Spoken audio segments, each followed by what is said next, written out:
Hello there, lovely people. It's Alex from Nintendo Live here, and this probably isn't the video you would necessarily expect. I am, however, joined by Alana. Hello, Alana! Hello, hi. Hi. So, you have been reviewing for us Pokemon Legends ZA. However, there is not a video version just yet. Due to a number of different circumstances that are out of our control, we were unable to produce the review at this time in a manner that we would be happy with, in a way that would be complete. We're not going to go into details. Not sure how many details we're allowed to go into. We'll keep it nice and vague, but do look out for the full review on this channel when the game launches. Then we can, we'll dive in, and it'll all be good by that point. But for now, Alana, I just want to ask you about the games and also explain to the lovely people why the review isn't here. There will be some footage on screen. It will be 1080p. It will be labelled as such. But Alana, you've played the game for, well, a hell of a long time now. Yeah, a long time. Yeah. In quite a short amount of time. Very sandwiched, yes. It was a very pressure cooker situation. Pokemon's always a little bit tight anyway, but this was particularly interesting, let's just say. Yeah. Yes, but luckily Pokemon is not difficult even when it is slightly more difficult, if that makes sense. So, managed to do it. It's good. It's a step down from Arceus in my eyes and in many different ways. It's just a strange game. Such high highs, but then some low lows, I would say. And just a generally good but mixed experience overall. I kind of got that as little as I could from my preview session when I was able to play the game early. I got the sense that there was a lot that the game was doing right, but from, again, what little I could tell, I was kept in very small area and stuff like that, which I'll be asking you about in a moment. It just felt like I'm not sure how much more there's going to be, right, if that makes any sense. And that absolutely is kind of how I came out of it at the end. I was like, I think they've tried to squeeze in a lot of what Legends Arceus did so well into a smaller environment. Now, Legends Arceus was an open world, and this is basically open world in a way, but within a city. So that brings with it a bunch of different caveats, like, there's restrictions on where you can go and what you can do, and even where the Pokemon spawn, there are like areas where only specific Pokemon will pop up, and they will be stuck within that area, basically. So you don't have the freedom of movement that you had in something like Arceus, which I expected, but it's kind of missing in some ways. Like, the city itself is a bit restrictive in many different ways, and I think they cope with that in some interesting ways. Like, Lumio City is much more vertical to make up for it, which makes sense, because you can climb on buildings, you can do some parkour and stuff like that. But at the same time, it makes that like sense of exploration that I think even like mainline Pokemon games have, right? Like, you go to different routes, different towns, and it's all fresh, but you can see, I'd say, about 80% of what Legends ZA has in the first 5 to 6 hours. Not Pokemon necessarily, but locations. Apart from a few different like places which we can't talk about at the moment, but it feels very strange, very restrained in many different ways. Yeah, because obviously one of the limitations, and this is something I was really worried about in regards to the final game, is the limitation of a city means there is not going to be a snowy mountain. There can't. There's not going to be a desert area. I know, right. I'm pulling the most basic biomes imaginable out of my head, let's say. But, sort of some variety is still better than none, I feel. And one thing that I was really worried about is the fact that the city would all feel largely the same. Is that the case? Mostly, yes, I'd say. Some of the wild zones, there's a tiny bit of variety in some of those wild areas, which are where most of the Pokemon you will catch will be. But it's it's pretty limited, and it feels kind of out of place because there's no real explanation for it. Or there's a couple of the wild zones that do have a little bit of background to them. Obviously, Lumio City is a city under construction right now, so that's how they get around some of it. But other places, other biomes that pop up, which again I don't think I can talk about right now, they feel very out of place. So it's just like, oh, suddenly it's like snowing in this one particular area, or it's like icy, and I'm like, okay, why? Like, is there like a snow machine somewhere, or is it just that or like a Pokemon doing it? Yeah, you just shipped a bunch of Pokemon in there, and you're like, oh, okay, that seems a bit unnecessarily cruel to make the Pokemon make it snow, but there you go. So yeah, the wild areas are one of my bigger frustrations because of how unvaried they are, and also because of just how small most of them are. You get more and more as you progress throughout the game. You only start off with like a small number, and then as you progress through the story, more and more unlock, and more Pokemon to catch. Slightly different looks to them, but not massively. But none of them are like very big, and so it's not like a case of sneaking around and catching things as easily as you might have done in Arceus. 9 times out of 10 you are going to get attacked by a wild Pokemon immediately, which I'm glad that they still have that. Yeah, but it's sometimes a little bit annoying when you're just trying to like grab an item, and all of a sudden it's like you've got like five espers like running after you all of a sudden, which is very cute, but admittedly, like, no, go away, I'm trying to do things right now. Well, I mean, that was definitely a thing in Arceus as well. And Yes. there's going to be a lot of pronunciations. We've had ZA, Yes, ZA, I was gonna say. Arceus, Arceus. Nothing's consistent. I love Nope. it. There's with Arceus, there was still that, but that could be mitigated by the fact that you had the rideable Pokemon. You could just Yes. hop on the back of a weird ear, and you were off. Yeah. As far as I know, I mean, do correct me if I'm wrong, that ain't in the game. There's no rideable Pokemon. You're just hoofing it. You're just hoofing it. You will just hoofing it, yeah. Run speed is faster in ZA, obviously, but that's about it. You only get one traversal tool in the whole game, and it's like I think we've shown it in the trailers, like the little floating ability with the Rotom phone off the buildings. Yeah. Is that just when you land? Because that was something in Scarlet and Violet as well, or? So it is when you land, but you also eventually get an ability that lets you basically glide across a gap. So, yeah. That makes so much more sense. It because does. there was something in the preview that I wasn't allowed to capture, which is annoying because I don't have footage of this.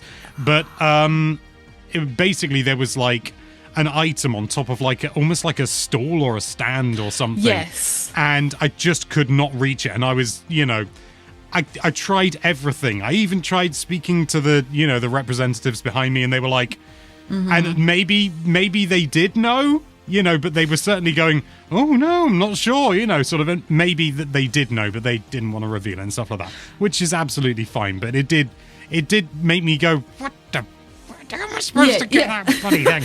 I saw those same items during like the first couple of hours. I was like, how do I get this? I'm like, can I roll over to it? And there's me just trying to roll over like empty gaps, like multiple times. I'm like, why am I not doing this thing? Why am I not doing this? And then all of a sudden I like just progress the story, and it's like, oh, here you go. And I'm like, oh, here's this very awkward gliding that's not, it's not the smoothest thing in the world, but it works when you get used to it.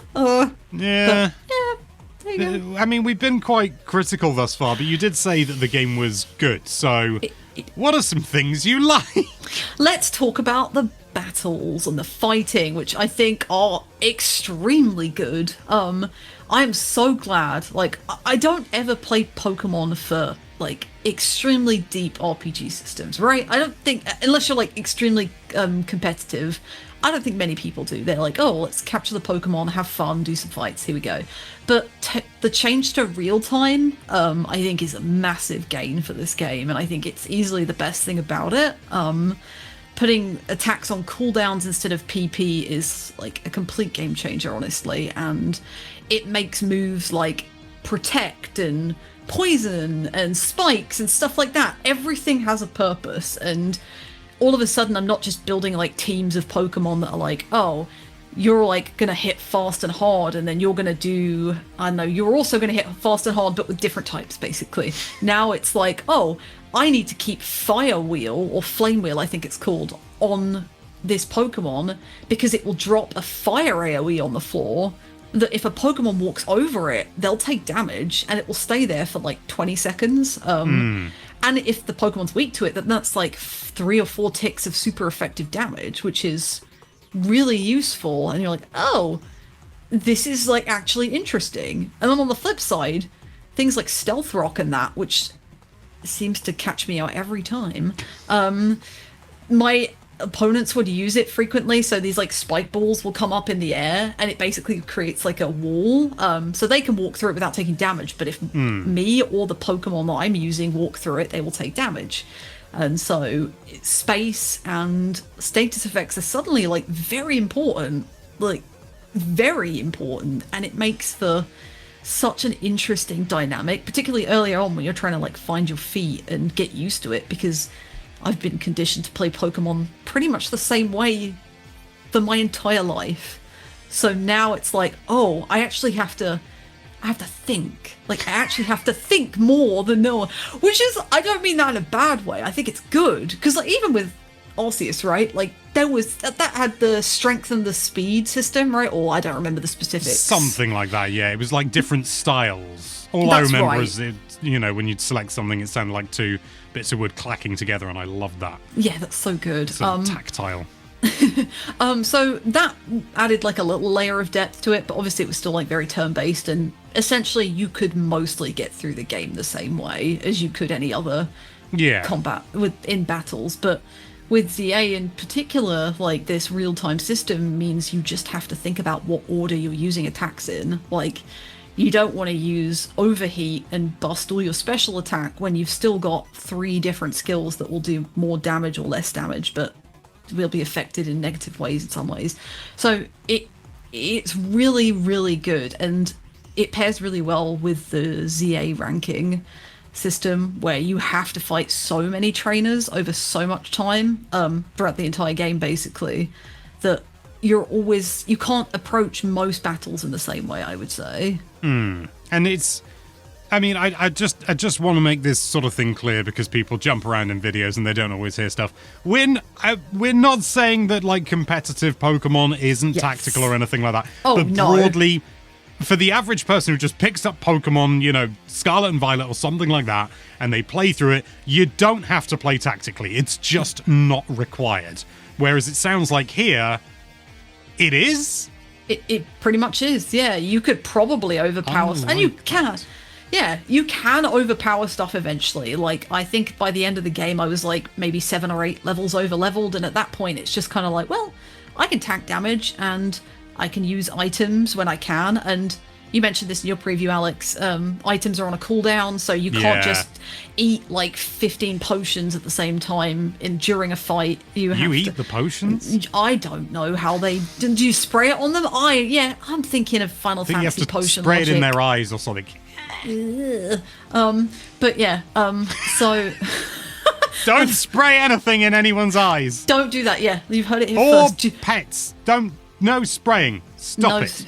Yeah, we've heard it here first. There's animal safety advice. But yeah, you can't just take like 15 potions and be done with it. Like, the cooldown is a little fast, so eventually it's just like, oh, okay, I can just rotate between doing an attack, taking damage, healing, moving away for a little bit, and then just doing a little bit of distance damage, like with like a, I don't know, hydro pump or something that's like long range, and then running back in for a bit more, taking more damage and tanking it.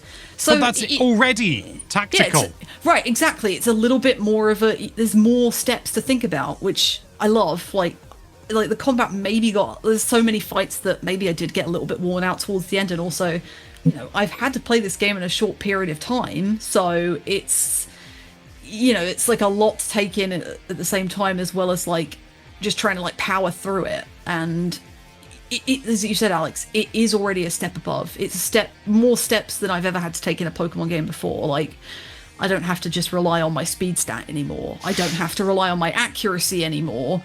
This move... That's a point. Presumably accuracy isn't a thing anymore in that case. Exactly. So, like, moves that you can actually dodge moves physically with the Yeah. Pokemon because they'll follow you around, and that takes some getting used to. Like, the further away you are from the Pokemon, the less responsive they'll be. So you want to try and stay close to them so you can direct them in a certain direction. You can't control their movements at all. They just basically follow you.